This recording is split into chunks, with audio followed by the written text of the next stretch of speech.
Adelante, Dani. Bueno, hola a todos. Hoy es para darles la bienvenida a este nuevo conversatorio que brindamos desde el Taller de Filosofía de la Liberación de la Universidad Nacional de las Artes de la República Argentina.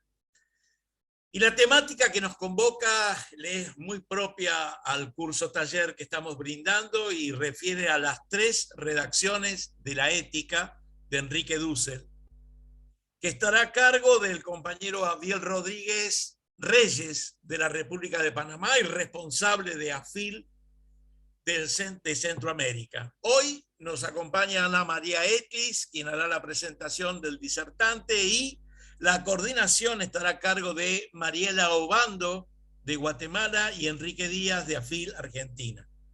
Ana, tu palabra, por favor. Bueno, disculpen esto del audio. Abdiel Rodríguez Reyes es un honor realmente porque es doctor en filosofía por la Universidad del País Vasco, profesor en el Departamento de Filosofía de Humanidades en la Universidad de Panamá, estudió en la Universidad de Panamá, la Flaxo Panamá, y la Universidad del País Vasco. Fue presidente de la Asociación Centroamericana de Filosofía en 2 años, 2017 y 2018. Director de la revista de Filosofía de la Liberación, de la Asociación de Filosofía y Liberación, y en todos estos libros encontramos Los espíritus contrapuestos, Maquiavelo y lo clásico, de editorial Pentalfa, España, y Pensamiento crítico, ensayos sobre filosofía de la liberación y de colonialidad, de editorial Heraldos, Perú. Bueno, ahora con ustedes también el doctor Abdiel Rodríguez Reyes. Gracias.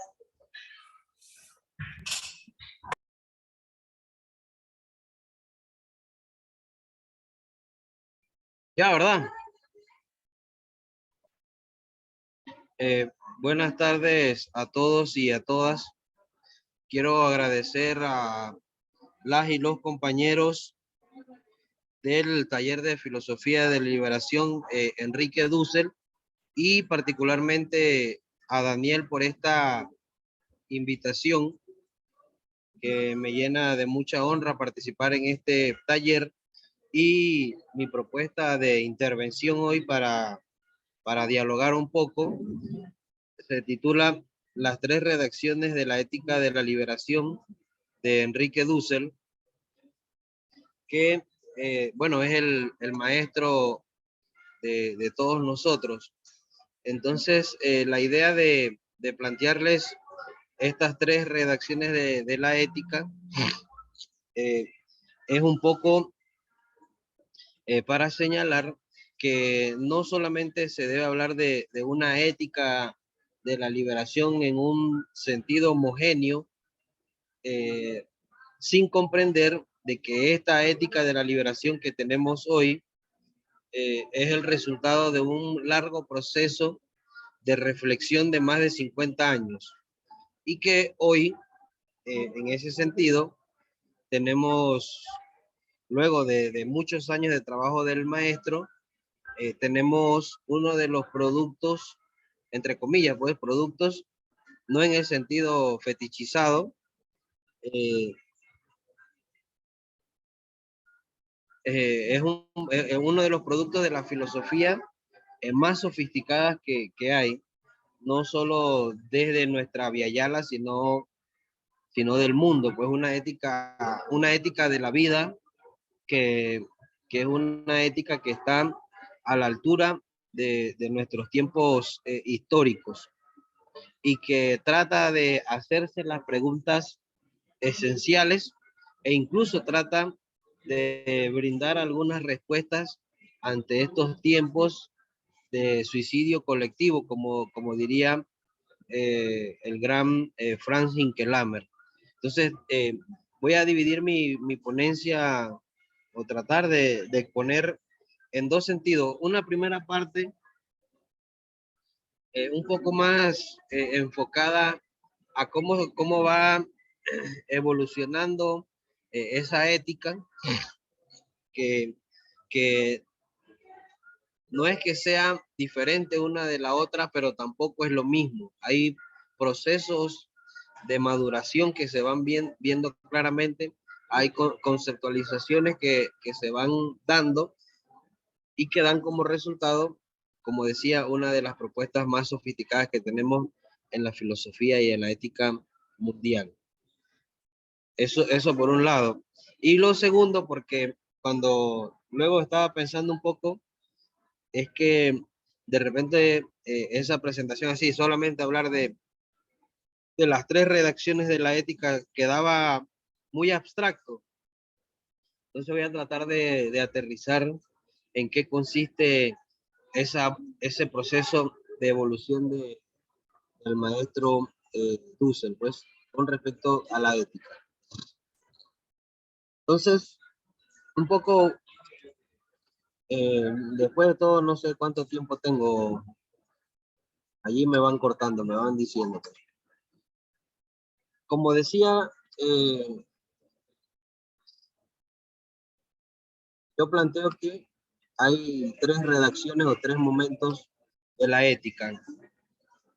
Algunos colegas me han planteado que debería hablarse de 5 redacciones de la ética. Eso en un momento lo discutimos con Gabriel Herrera, y él me planteaba que eran 5. Y bueno, yo considero que Gabriel es uno de los expertos más importantes que hay sobre la obra de Dussel, pues. Bueno, sé que él estuvo en la sesión anterior, y Gabriel conoce muy bien, o sea, la estructura del pensamiento de Dussel, y tiene un conocimiento muy superior con respecto al pensamiento total de Dussel. Y él me decía que eran 5. Y bueno, eso lo hemos discutido varias veces con él y no nos vamos a poner necesariamente de acuerdo. Entonces, nuestra propuesta consiste en resaltar 3 redacciones en las cuales, cediendo a aquellos que plantean 5, nosotros decimos que tendría que hablarse de 2 momentos adicionales en el marco de esas 3 redacciones.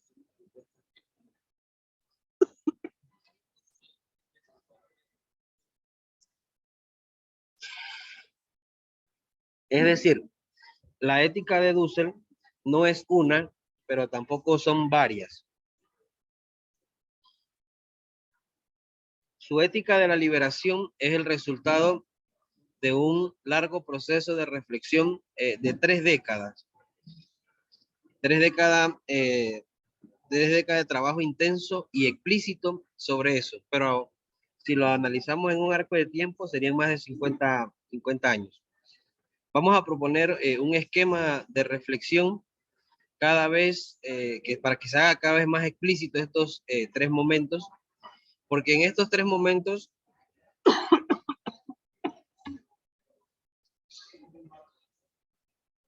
está inserto lo que busca esta ética, que es la crítica a la modernidad. Y eso es lo que casi todo el trabajo de Dussel lo pudiésemos sintetizar como una crítica a la modernidad. Es decir, no es simplemente una descripción que él hace del mundo en que vivimos, y nosotros tampoco no es que solamente estamos haciendo un ejercicio de erudición de resaltar estas 3 éticas, sino que al momento en que nosotros estamos planteándonos estos 3 momentos de la ética de Dussel, también vamos exponiendo la crítica que él plantea, la crítica a la modernidad, una de las críticas más que tenemos.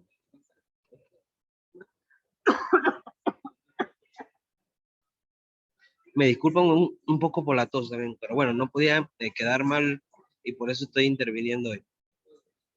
Sin excusa, así que adelante. Este esquema que estamos planteando aquí también evidencia cómo va desarrollándose esta ética y cómo va madurando el pensamiento ético de Dussel. Y como les decía, estaba acá en México y todavía estos temas no están resueltos y es muy distinto.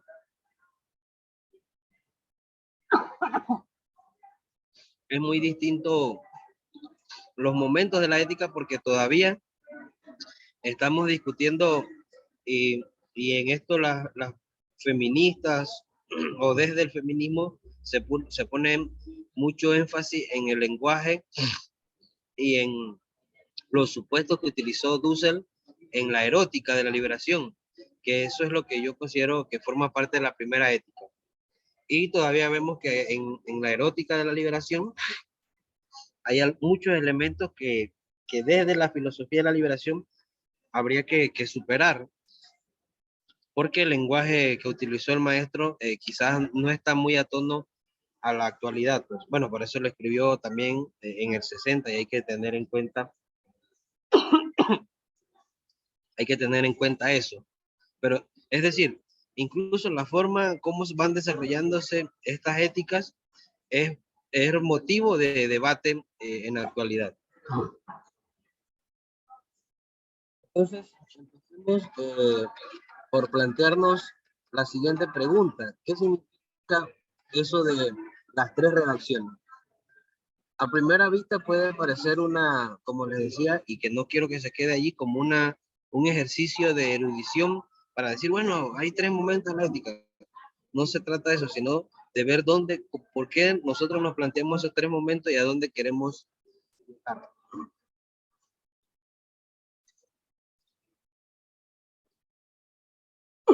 El objetivo es aclarar el desarrollo de la ética de Dussel analizando estos tres momentos en que son tres contextos distintos.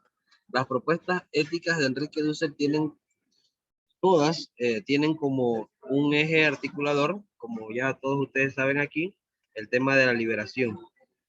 Pero no es lo mismo pensar la liberación en términos éticos en el siglo pasado que en el actual. Ahora, en el siglo XXI estamos experimentando muchos cambios acelerados y que eso también demanda de parte de la comunidad de reflexión de filosofía de la liberación, como la mayoría de ustedes también forman parte, es decir, también nos impone pensar aceleradamente porque los cambios que estamos viviendo son exponenciales, pues.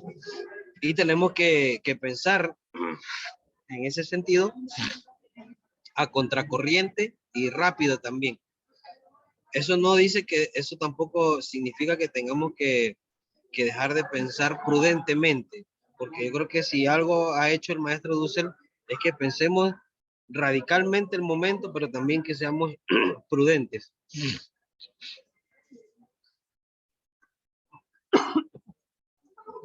Es decir, que no nos lancemos apresuradamente a Robinsonadas, sino que pensemos el momento radicalmente, pero con prudencia.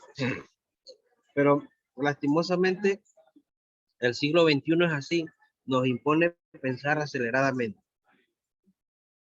Hay cambios, pero también hay estructuras permanentes bajo nuevas formas que todavía, como diría, hay una frase, una idea que se desprende del manifiesto comunista, que se sustituyen las viejas clases por nuevas, pero sin abolir sus contradicciones totalmente. Cada época, aunque el telón de fondo sea el mismo, las relaciones sociales capitalistas opresoras, la supremacía, y eso quiero desarrollar un poco más al final, es que existe una supremacía del ser humano sobre las demás especies, o como dirían, el especismo. Al menos tenemos, y eso creo que hay que criticarlo desde la filosofía de la liberación, y eso no está totalmente explícito en la obra del maestro Dussel, y es importante desarrollarlo para que no se haga una lectura ingenua de un cierto antropocentrismo que se pueda desprender de esa centralidad del ser humano, incluso en la obra del maestro Dussel. Tenemos por lo menos 5 siglos de evolución histórica bajo este mismo prisma, de una imposición de relaciones sociales modernas capitalistas. Se habla de una crisis civilizatoria, de una crisis del clima, la cual arrastra a toda la especie humana, porque cuando decimos que hay una crisis civilizatoria, no es que el mundo en su conjunto se acabe, sino que es la civilización, la especie humana la que está en riesgo. El mundo continuará y evolucionará a otra especie.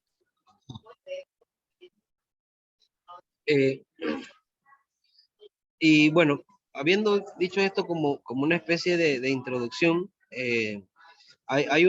yo realmente le debo estas ideas o preocuparme por cómo se llegó a la ética de la liberación, o la ética amarilla, que es la ética de la liberación en la edad de la globalización y la exclusión.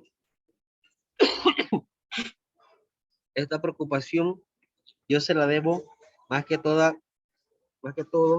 Juan José Bautista, porque él fue, ¿se está escuchando bien, verdad? Fue el que me mostró o me señaló la importancia de había que ocuparse de la ética de la liberación en la edad de la globalización y la exclusión. Él me comentó, porque él estuvo con el maestro, como ustedes saben, por mucho tiempo, del gran esfuerzo y de la gran energía que depositó Enrique Dussel en la ética de la liberación, o la ética amarilla, sin la cual, sin esta ética, no podríamos entrar en la política de la liberación, que como ya sabemos, ya está el tercer tomo, sin primero leer la ética de la liberación, de tal forma que era como una especie de introducción o de punto de partida, porque el maestro siempre nos ha enseñado que no podemos pensar la política o actuar ya, por ejemplo, en el ejercicio de un gobierno, si no tenemos primero claro los principios éticos.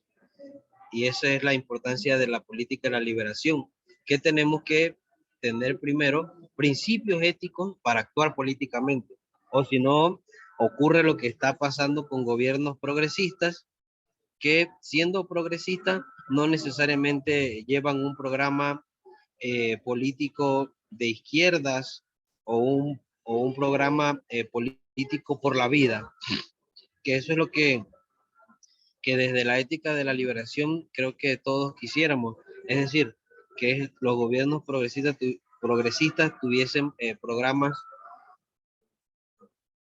realmente enfocados en la vida. Desde la ética en su primer momento y más claramente en el segundo, Dussel empieza a darle duro, a criticar, a perforar a la modernidad. Y no solamente se queda en etapa crítica, sino que también trata de ser propositivo. La dinámica de esta crítica es distinta a la crítica producida por el eurocentrismo.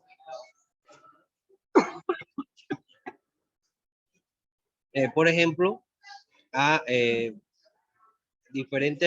por ejemplo, a la crítica de la modernidad que hace Habermas, porque Habermas intenta siempre desde su crítica no acabar con la modernidad y proponerse algo distinto, sino que lo que busca Habermas es reconfigurar o recomponer o arreglar, si se quiere, a la modernidad para que ésta continúe con su despliegue. La crítica ética que hace Dussel a la modernidad distinto. De un horizonte utópico distinto que él llama transmodernidad. Para ver un poco la estructura de esta ética, como también ustedes saben, si algo ha trabajado Dussel bien a lo largo de toda su trayectoria y de toda su carrera, es la ética, incluso más que la política, más que la estética. Es decir, el núcleo duro de su reflexión es la ética. Y de hecho es el fundamento de su filosofía de la liberación, como diría Emmanuel Levinas, es la filosofía primera. Y la primera redacción de la ética es una ética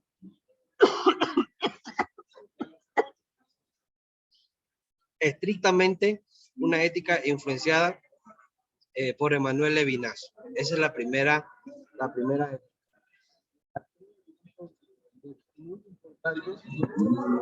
Porque si bien está una ética que está muy preocupada por la ontología, es una ontología distinta, está influenciada por Heidegger,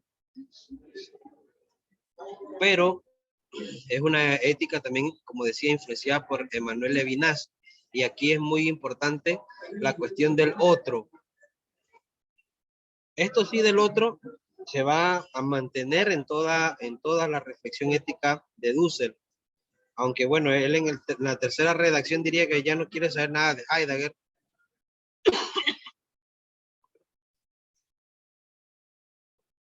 Entonces, es importante resaltar que Levinas es el que está influenciando esa primera ética con la idea del otro, la idea del cara a cara también. Y eso de que la filosofía primera, la ética. Se la ha comentado en algunas ocasiones, en varias ocasiones, no sé si en varias, pero al menos creo que algunas yo he escuchado presencialmente con él, es que él señala que como que Levinas, en algún intercambio epistolar, él estaba un poco criticando a Dussel esa actitud de que se hubiese puesto a estudiar a Marx.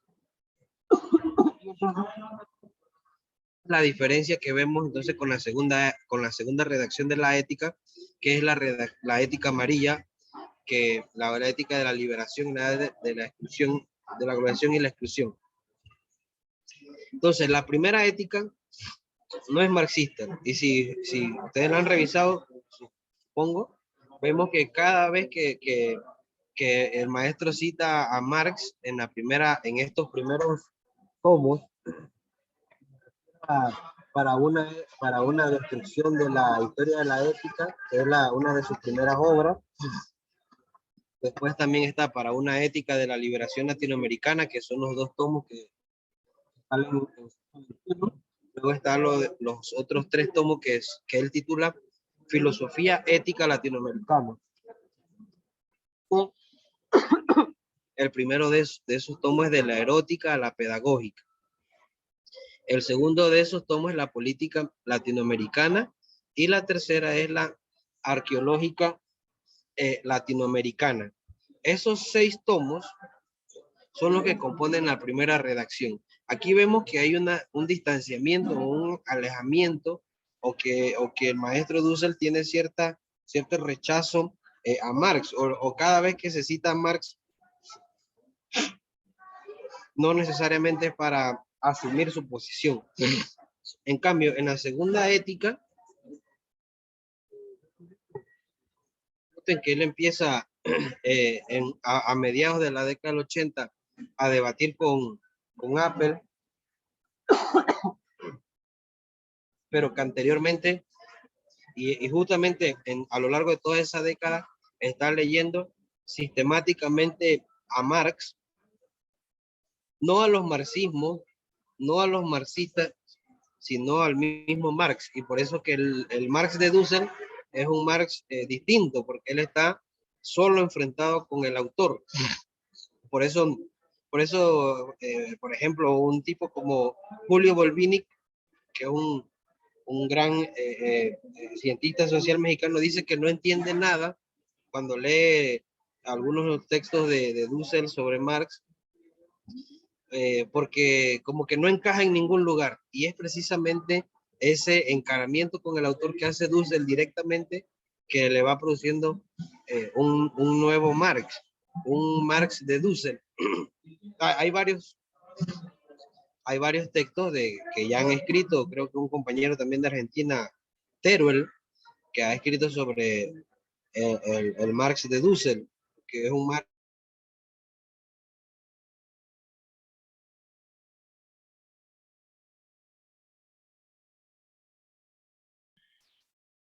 Ahí me parece que se congeló. Solamente fui yo el que... Compañero Abdiel.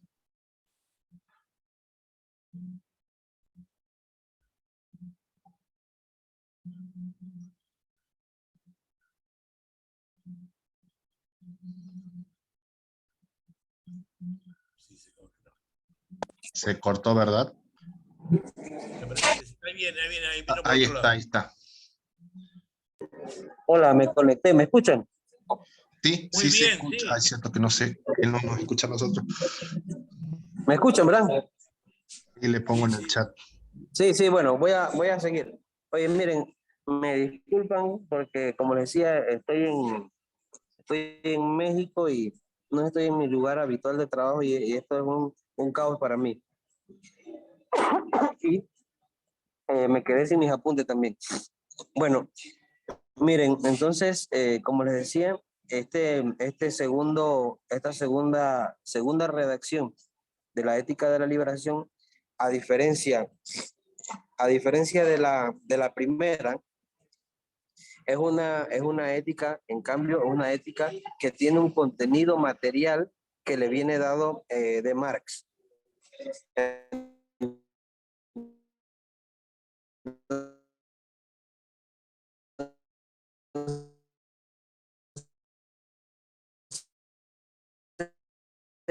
Ya hay una propuesta material, no solo la influencia de Marx. Y tiene también otro aspecto que también tiene esa carga también, esa experiencia de lo indígena, pues. Recuerden que la ética amarilla está dedicada a Rigoberta Menchú y a los zapatistas, pero lo más importante es que se corta. Lo más importante es que es una ética ya con un contenido material. Este contenido material, y aquí el que lo expresa, es la vida, es el momento material, es el principio, es el momento material de la vida. De esta palabra clave que quiero resaltar,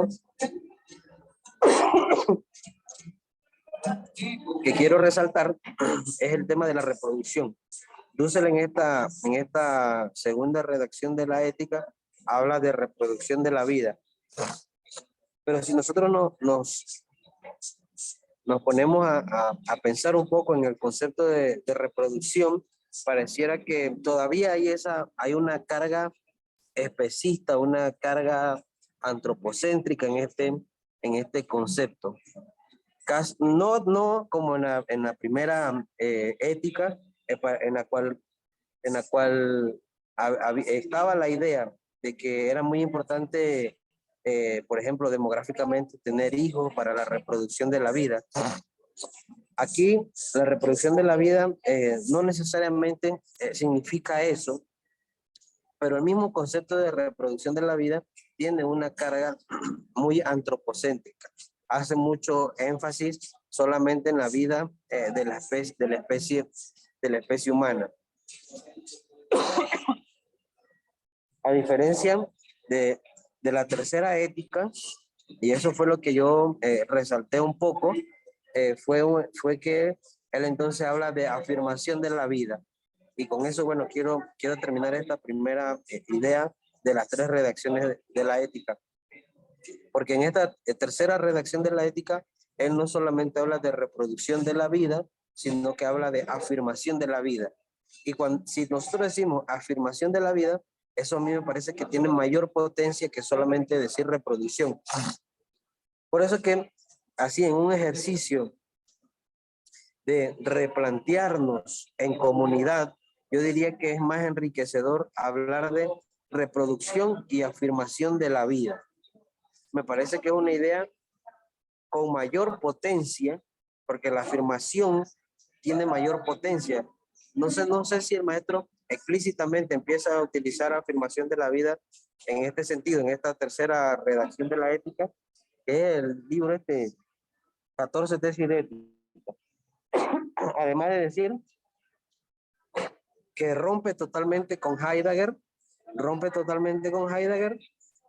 porque, bueno, por su condición de estar vinculado al nazismo, pero que eso puede ocurrir también cuando se fetichiza la política. ¿Cuándo se fetichiza la política?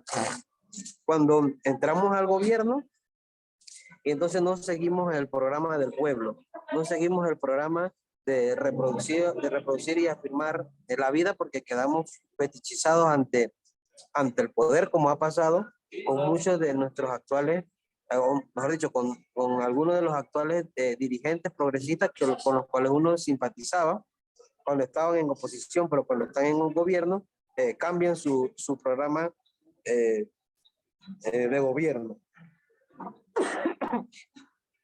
Porque él dice, miren, Heidegger, precisamente por no tener principio y por solamente tener una moral, él perfectamente pudo asumir el rectorado de la Universidad de Friburgo en los tiempos de Hitler, pues. ¿Por qué? Porque no tiene principios. Y así es que está pasando con los gobiernos progresistas. Carecen de principios materiales de reproducción y afirmación de la vida, y por lo tanto quedan fetichizados, porque no tienen esos principios éticos que nos ayudan a nosotros a seguir un programa que el contenido político de ese programa sea la vida, sea la reproducción y afirmación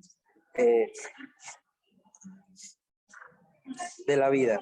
Entonces, aquí vemos claramente que hay 3 momentos que se pueden percibir claramente, 3 momentos de la ética, que son momentos distintos uno del otro, pero no son rupturas, sino que es un proceso de evolución hasta llegar al momento en que tenemos que pensar en base a principios.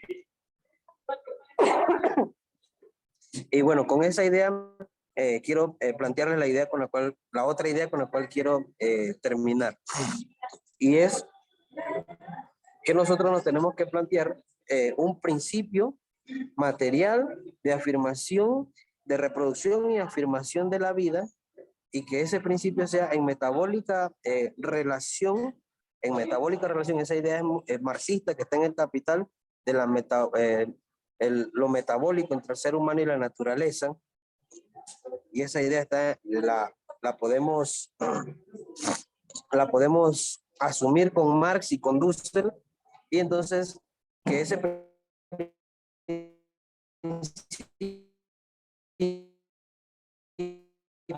material, ¿no? Pero también con las demás especies. Ahí es muy importante el pensador Peter Singer, que habló de la liberación animal. Es decir, no solamente debemos pensar en la especie humana, sino que también debemos pensar en las demás especies, y el principio material debe decirlo explícitamente. Y eso no ha sido un interés explícito del maestro, sino que yo creo que ya es tarea de sus discípulos o de aquellos que seguimos desarrollando la ética de la liberación, el tema de que debemos expandir el principio, porque el principio, como está planteado, como está desarrollado en Dussel, hace referencia solo o queda explícitamente señalado a la especie humana. Creo que hay que hacer más amplio, porque si no se salvan las demás especies, tampoco nos salvamos nosotros. Entonces, Este compromiso, este principio material de reproducción y afirmación de la vida en metabólica relación con la naturaleza y las demás especies, tiene que ser a la misma vez un compromiso político. Y esquemáticamente es así. Este principio ético que nosotros nos planteamos, que lo acabo de decir, tiene que traducirse en un compromiso político. Es decir, es un principio compromiso que tiene que realizarse factiblemente. Tenemos que actuar, pero en nuestra acción política tiene que ser en base al principio ya señalado. Este compromiso tiene que ser un compromiso político concreto, porque nosotros nos tenemos que plantear una sociedad distinta.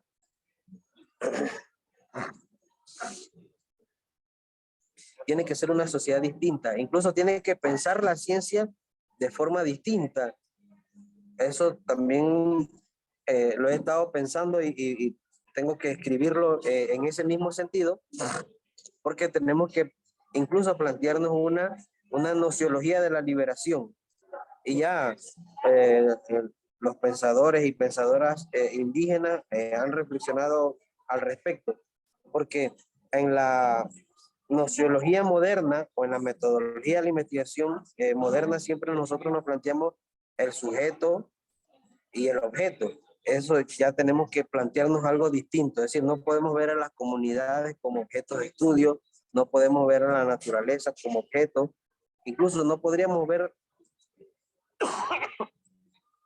a los artefactos como meros objetos. Tenemos que pensar holísticamente y por eso, con respecto a la ciencia, nosotros tendríamos que plantearnos una nueva nociología o una nociología de la liberación donde cambiemos esa relación sujeto y objeto.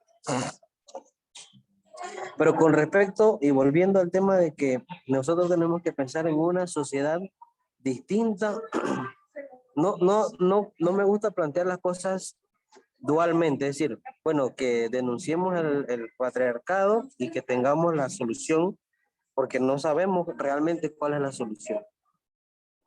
Pero sí sabemos con cierta certeza de que necesitamos una sociedad distinta a la sociedad patriarcal, burguesa, heteronormativa, extractivista, especista. Sí partimos de ese principio en el cual necesitamos algo distinto y que eso que es distinto tenemos que construirlo en comunidad, porque las soluciones no vienen desde nuestra individualidad, sino como comunidad. Y eso es muy importante. Y este principio nos ayuda a movilizarnos, porque es un principio de amor también incluso. Este concepto que lo hemos abandonado un poco, que nos ayuda a tener una nueva sensibilidad, y pensadoras como Bell Hooks han trabajado sobre él. Me parece muy interesante y que también ya desde toda la tradición occidental incluso juega un papel central, lo hemos olvidado. Entonces, esa es la idea de que esta ética de la liberación nos lleva a un principio explícitamente político y que tenemos que asumirlo como un compromiso realmente político que nos ayude a transformar nuestra sociedad. Bueno, yo lo dejo hasta ahí porque, bueno, por las dificultades que ya les he planteado. A ver si puedo responder.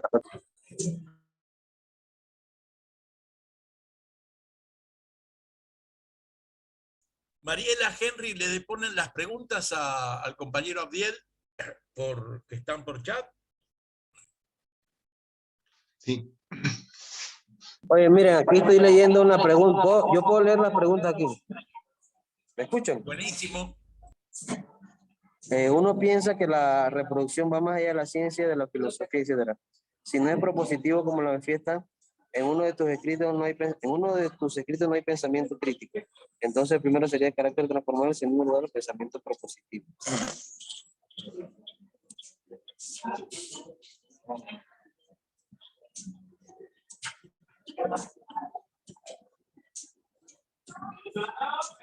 Sí, yo creo que el pensamiento crítico tiene que ser propositivo. Si no hay algo propositivo, no es pensamiento crítico.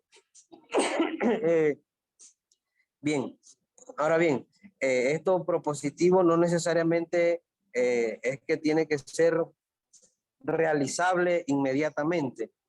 Lo propositivo también, por supuesto que tiene una carga factible, de factibilidad, es decir, de realización, pero también tiene que ser, o no tenemos que abandonar la utopía.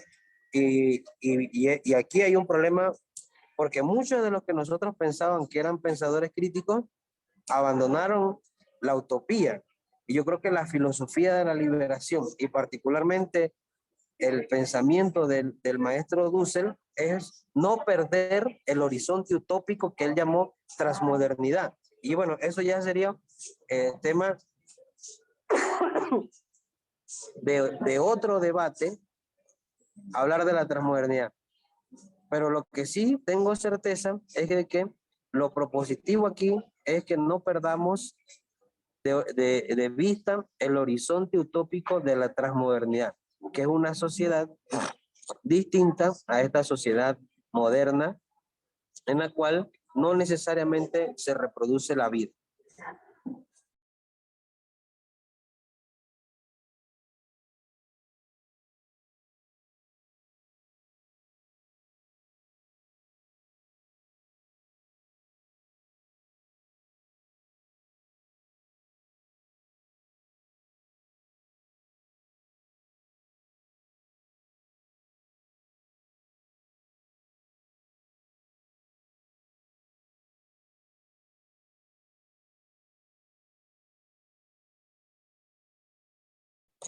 Miren, yo sinceramente, viendo un poco el pensamiento ambiental latinoamericano, bueno, es un concepto muy amplio, pero si me dijeran o hicieran énfasis en alguno en particular, obviamente si es el pensamiento ambiental de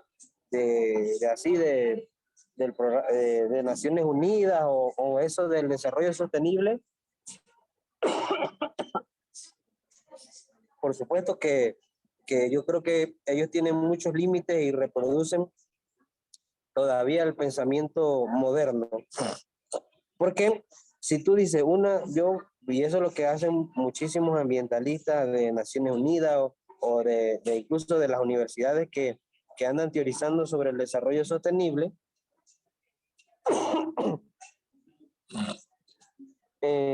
ese tipo de pensamiento tiene muchas limitaciones porque reproduce los opuestos de la modernidad. Porque lo que quiere hacer sostenible es la actual sociedad como sigue, tratando de que no se rompan con el modo de producción capitalista o se baje la explotación en este modo de producción capitalista. Eso por un lado. Pero también hay un pensamiento ambiental latinoamericano, más que todo el que viene de... Por supuesto, entonces, ese pensamiento de la ecología política, por ejemplo, el de Enrique Leff, eso sí me parece muy interesante. Enrique Leff, que está planteando una nueva, porque y ahí nosotros podríamos en un diálogo muy interesante, es porque ellos ponen sobre la ontología, como también Arturo Escobar y Enrique Leff, nosotros desde la filosofía de la liberación pudiésemos hacer un diálogo muy importante porque ellos vuelven nuevamente o toman como central el tema de la vida, vuelven a discutir los temas de ontología. Por ejemplo, Arturo Escobar dice, cuando el territorio habla, eso es la ontología, pues el territorio hablando. O sea, es una ontología distinta, no es la ontología tradicional que hay en la filosofía o en la filosofía de Heidegger sobre la pregunta del ser, sino cuando el territorio habla, que es la ontología, es decir, el fundamento. Y Arturo Escobar, en ese sentido, Arturo Escobar es discípulo de Dussel, pues, porque Arturo Escobar dice, el horizonte es la transmodernidad. En ese sentido, podría decirse que es discípulo de la filosofía de la liberación, se plantea. Pero ambiental latinoamericano, el desarrollo sostenible, eso un poco o nada tiene que ver con lo que hacemos nosotros, pero sí ese pensamiento de Lev y de Arturo Escobar, sí es sumamente entrar en diálogo con ellos, me parece interesante. Sí, a ver.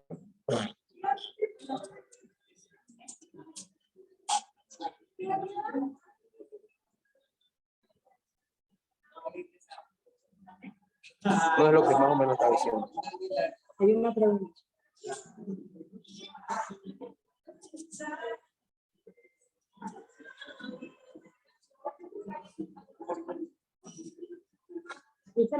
Sí. Sí, por eso decía que se entiende por pensamiento ambiental latinoamericano, porque más que todo Lev se reivindica como ecología, la ecología política, pues.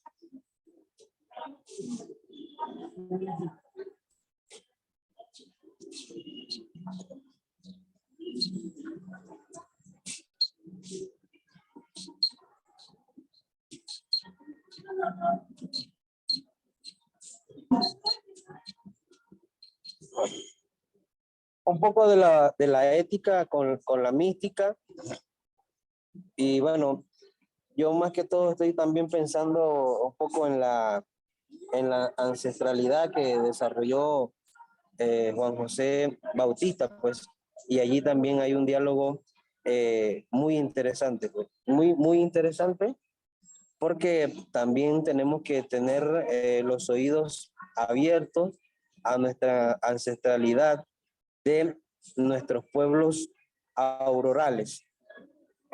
Bueno, los pueblos aurorales, entendiendo como nuestros pueblos indígenas, y cuando nosotros nos planteamos de la ética de la vida, también tenemos que estar con los oídos y con nuestra corporalidad abierta a esa ancestralidad.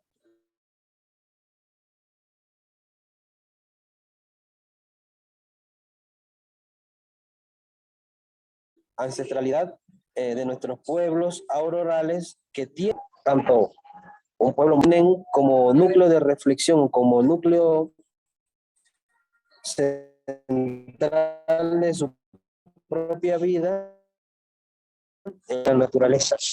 Debemos entrar, debemos aceptar esa trascendentalidad, no solamente quedarnos en la inmanencia de nuestro mundo material, sino que tenemos que pensar y estar abiertos a esa trascendentalidad ancestral de nuestros pueblos aurorales, que nos enseñan con sus prácticas milenarias una relación distinta con la naturaleza, con la Pachamama.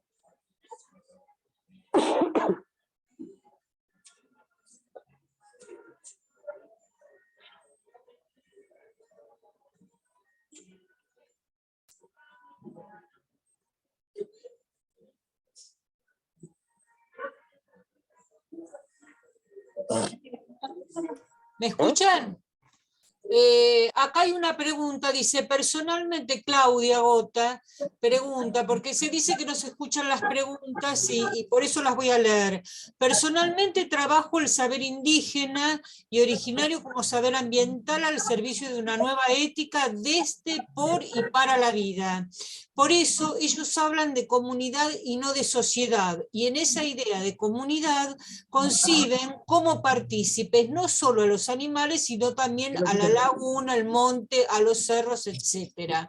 Es una observación que hace Claudia Gota. Nada, me pidieron que lea los comentarios y las preguntas. ¿Hay alguna pregunta? Esto no es una pregunta, la pregunta fue la anterior, que está muy arriba, es sobre la vinculación del PAL con este nuevo planteo de la ética. Entonces, la compañera pregunta, desde el PAL no se habla de desarrollo sostenible, sí de sustentabilidad como ética por y para la vida. Este es un comentario que hace la compañera Claudia Gota. Esto puede ser a raíz que se escuchaba bastante mal las respuestas, por eso vuelvo a remarcar. Sí, yo lo que diría es que, bueno, hay que abrirse a lo que plantea Claudia. Y en eso estoy de acuerdo con ella, y que no necesariamente la filosofía, la ética de la relación estaba explícitamente abierto a eso, sino que es el momento de abrirse incluso más a eso. ¿Hay alguna pregunta que algún compañero pueda hacer al compañero Abdiel? Porque entre que se escucha mal, veo que no soy la única. Parece que el universo está contra nosotros, pero bueno. El universo está contra nosotros. Sí. Pero bueno, es muy interesante tu postura. Yo he leído sobre los últimos escritos y la verdad que es interesante porque es una postura esto de que, por ejemplo, el pensamiento crítico, o sea, no puede no haber un pensamiento crítico, es interesante desde lo que es la filosofía de la liberación, porque si no aceptamos todo lo que viene desde otro lugar. Tiene que ver con el proceso transformador del cual estuviste hablando.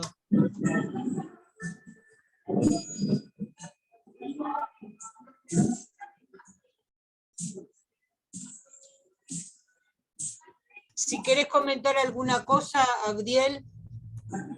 No,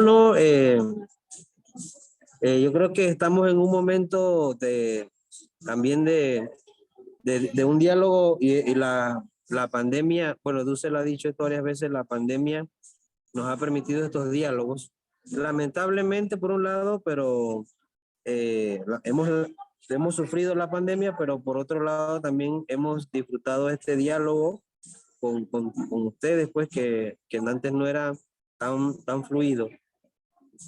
Pero también estamos en un momento de mucha apertura, y de que la ética de la liberación, o lo que se planteaba en la ética de la liberación, tiene mucho asidero en la realidad. Es decir, casi ningún movimiento filosófico o ninguna escuela filosófica tiene tanto asidero en la realidad como la filosofía o la ética de la liberación. Es decir, prácticamente nosotros hace mucho tiempo, y la producción de Dussel también hace mucho tiempo, él más que yo, pues, por supuesto, es el maestro, ya estaba planteando esto que hoy se nos hace necesario. Pues hoy, cuando todo el mundo empieza a hablar de la vida, ya Dussel venía hablando hace muchísimos años sobre eso, y nosotros como discípulos, entonces se nos hacía fácil plantearnos la cuestión en la actual circunstancia, porque ya nosotros teníamos las herramientas conceptuales para enfrentar la realidad. Entonces, ninguna escuela filosófica o muy pocas escuelas filosóficas, movimientos filosóficos, tenían tanto asidero en la realidad como hoy lo tiene la filosofía de la liberación. Y por eso se nos hace relativamente fácil dialogar con otras propuestas, porque nosotros materialmente estamos, diríamos que en el camino correcto, en el camino de reproducción y afirmar la vida, y con todo, en diálogo y con los oídos abiertos y con el corazón abierto hacia las sabidurías ancestrales de nuestros pueblos aurorales, porque ellos ya sí tenían miles de años planteando los problemas que afectaban precisamente el especismo, el extractivismo. Entonces nosotros tenemos, diríamos que esa actitud de estar abierto a ese pluriverso, o como diría Boaventura de Sousa Santos, a esa ecología de los saberes. Y por eso se nos hace relativamente fácil dialogar con las otras propuestas, pensar la realidad, porque si algo hace la ética y la filosofía de la liberación es pensar la realidad en que vivimos. No solamente que estemos pensando en los libros, en los textos, que eso es muy importante, pero más importante es pensar en la realidad, tener los pies en la tierra y pensar en la realidad, pensar en la comunidad, porque creo, como dice Claudia, nosotros no pensamos necesariamente en la sociedad, sino que pensamos en términos de la comunidad, y cada vez eso se hace más explícito en Dussel, en el Dussel de ahora, pues. Sí, lo que pasa que lo que vos decías con respecto a que estamos en una supuesta post-pandemia, porque todavía no terminó la pandemia, pero también hay una guerra. Entonces, si no tenemos la mente abierta, no podemos efectuar nada, porque hay conceptos como los de izquierda, derecha, y después de la cumbre que hubo anteayer, es todo un tema. Porque vos, por ejemplo, en un YouTube hablabas sobre la decolonialidad no significa volver al pasado, y me interesaría que aclares ese concepto porque es muy interesante. Hay mucha gente que piensa que decolonialidad significa volver al pasado y a la comunidad y descartar todo lo que la modernidad pudo llegar a haber dado. Y, por ejemplo, si hay algo que nos dio la modernidad es poder hablar en Zoom, y que podamos hablar con vos, por ejemplo, ¿no? Sí, gracias, Ana, por esa pregunta y por escuchar ese video. No, que cuando nosotros nos posicionamos de la decolonialidad, no es que vamos a regresar a un pasado idílico, porque muchas veces se critica a los decoloniales, dice, bueno, es que ustedes quieren, primero dice, despectivamente dice, ustedes son pachamamísticos, aviayalistas, pero no, nosotros creo que con mucha apertura hemos asumido el concepto de Pachamama, de Aviala, que es un pueblo, que Aviala es un vocablo indígena panameño, Guna, Dule, que significa América, pues, o como que se utiliza como sinónimo de América, y entonces no se trata de regresar a un pasado perfecto, porque eso no es posible, pero sí es posible aprender de lo distinto, y eso distinto es lo que ha permanecido 500 años encubierto, lo que ha estado 500 años bajo la maleza eurocéntrica. Entonces,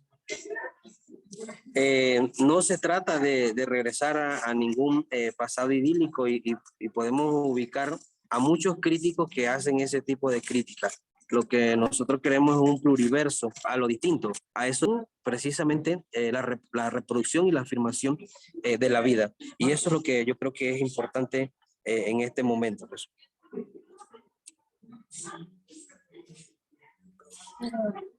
Gracias, Adriel. Todos los participantes, Cristina Ortiz se levantó la mano. Sí, quería hacer una pregunta, o no sé, algo que quiero ver si lo voy teniendo en claro. Para mí la base del cuestionamiento es individuo o comunidad. La base del pensamiento es individuo o comunidad. No para volver a las comunidades ancestrales, que ya no están más ni en las comunidades ancestrales, obviamente. No es descartar lo positivo de la modernidad. No se puede descartar. Es algo que lo podés pensar, pero en la realidad no existe, no podés descartar lo que está. Sí podés cuestionarlo, sí podés tomar lo que te sirve y sí podés criticarlo.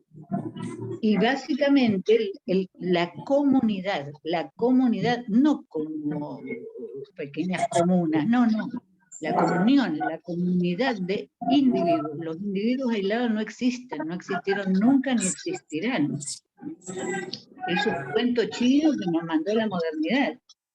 Existen las comunidades Lo que pasa es que nos han hecho sentir que no existen, pero existen. Perdón, no sé si yo estoy entendiendo bien lo que me preguntaron, pero no sé si tiene algo que ver tampoco. Creo que Dussel también para eso. Me parece, va.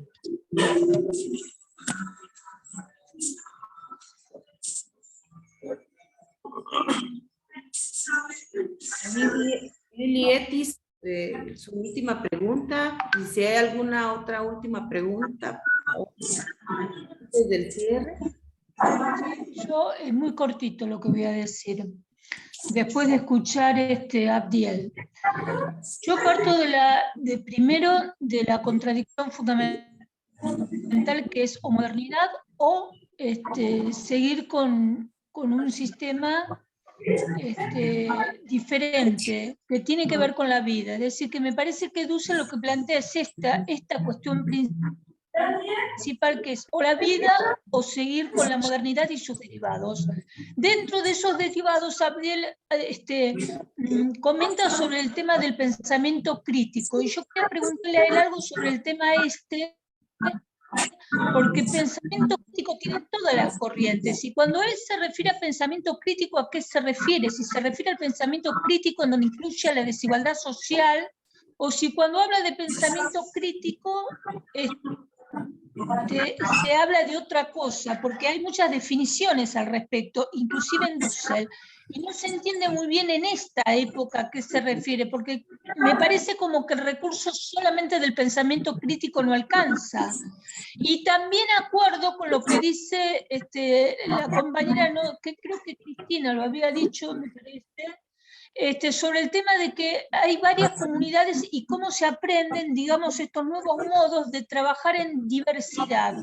Me parece que trabajar en diversidad es incluir comunidades diversas y universales, no universales, porque yo creo que nunca vamos a llegar a ser una universalidad en el sentido amplio de juntarnos todos y amucharnos en un punto común y todas estas estrategias que vienen de la modernidad. Me parece que habría que salir, desplazarse y no utilizar los mecanismos modernos de que la modernidad nos ha dado como para poder salir de esos mecanismos, para poder pensar cuáles son los mecanismos que nosotros podemos reinventar, no en la modernidad, sino pensando en la vida. Esto quería dejar planteado. Y te quería hacer la pregunta sobre el tema del pensamiento crítico, porque esto sí me interesa. Si es desde qué lugar. Nada más.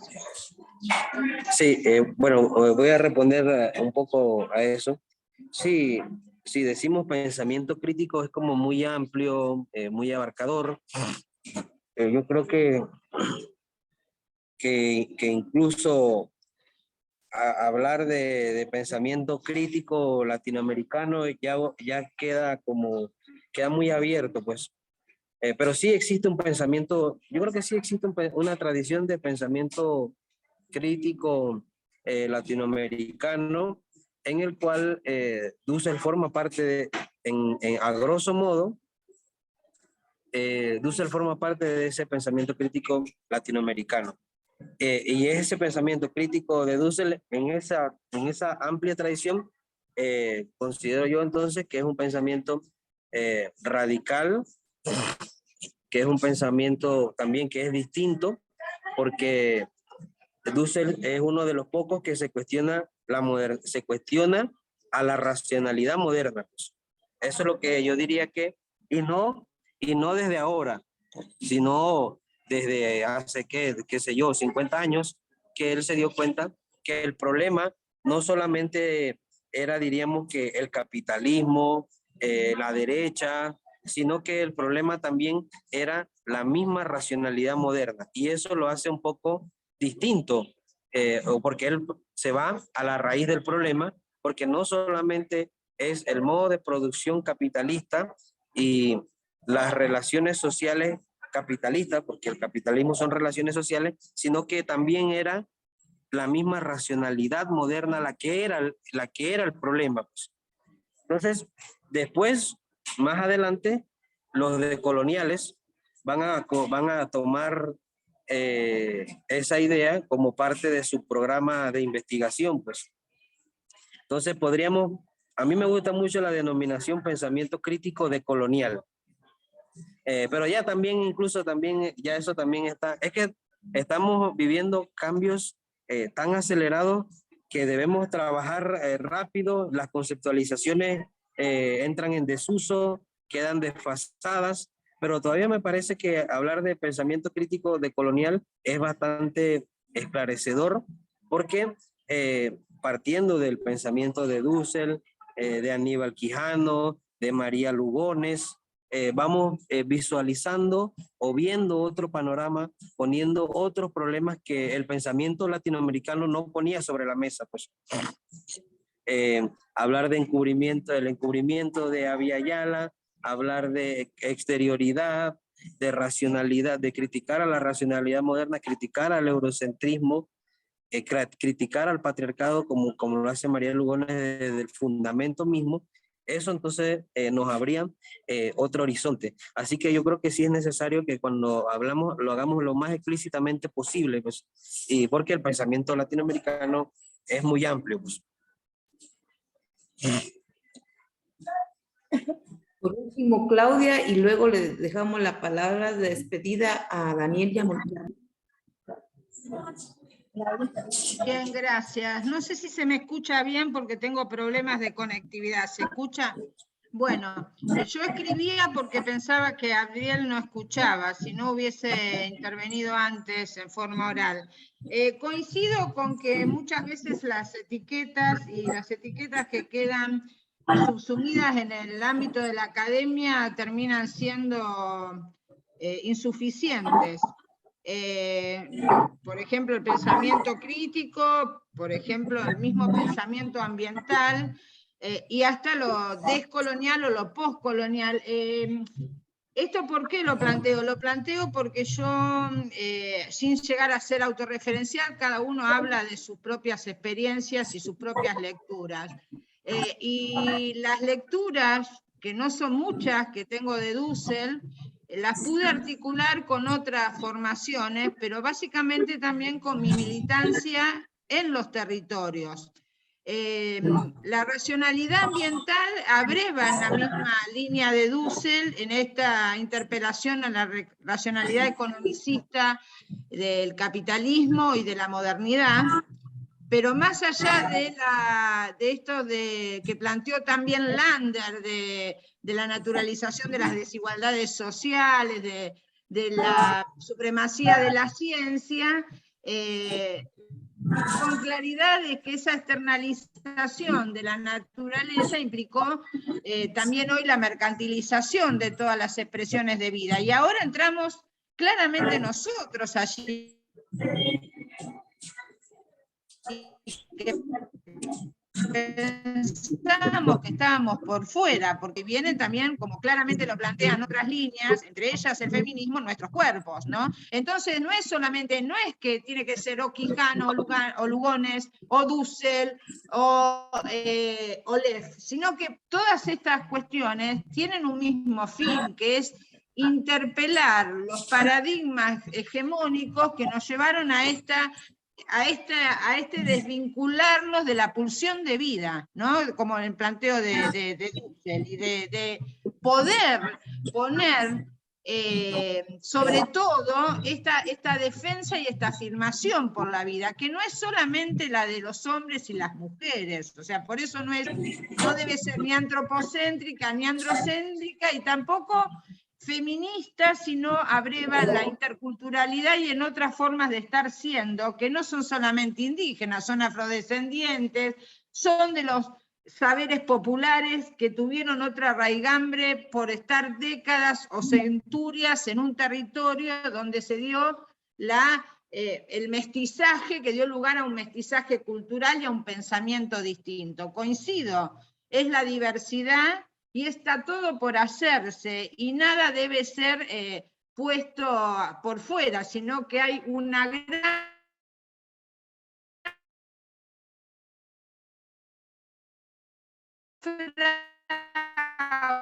fragua que es la que propone repensar lo instituido. Gracias. Oye, sí, yo quería hacer un comentario antes de cerrar, que todo esto que hemos planteado, que ha planteado Claudia y que que fue parte de mi exposición. Está muy bien que nosotros, quizás para nosotros esté esto puesto sobre la mesa, pero en las universidades, y bueno, más digo en las universidades porque yo más que todo en mi ámbito de trabajo en la universidad, esto es muy periférico y lo hegemónico es lo moderno todavía, pues.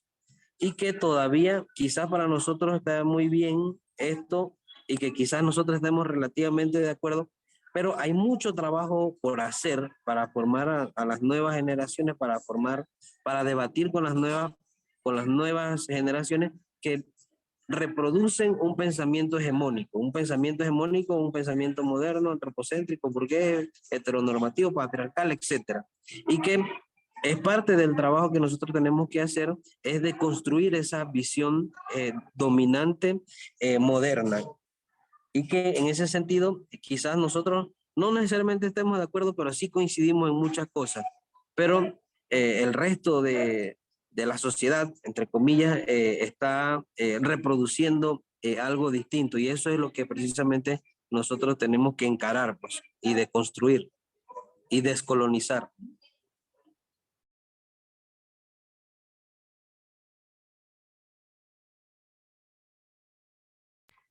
La palabra, Daniel, para que tú hagas el cierre correspondiente y le agradezcas al ponente del día de hoy. En principio, muchas gracias, querido compañero Abdiel Reyes, por tu exposición, por tu claridad, por compartir los saberes. Una necesaria conexión con el tema de la ética, que a veces no se comprende, es como si lo hiciste comprender vos, la importancia que tiene la ética en la filosofía de la liberación para un hecho tan concreto como es lo político, como cuando hablamos y estuvimos conversando hoy. El agradecimiento entonces a Abdiel, que reitero, y bueno, compañeros, gracias Enrique Díaz, gracias compañeros, y estamos viéndonos muy pronto, el día 25 de junio a las 18 horas, que vamos a estar conversando sobre la pedagogía de la desmemoria, un temazo también, a cargo de dos historiadores, de Marcelo Balco y Claudia Gota. Así que nos vemos el día 25. Nos vemos y gracias. Gracias. Hasta pronto.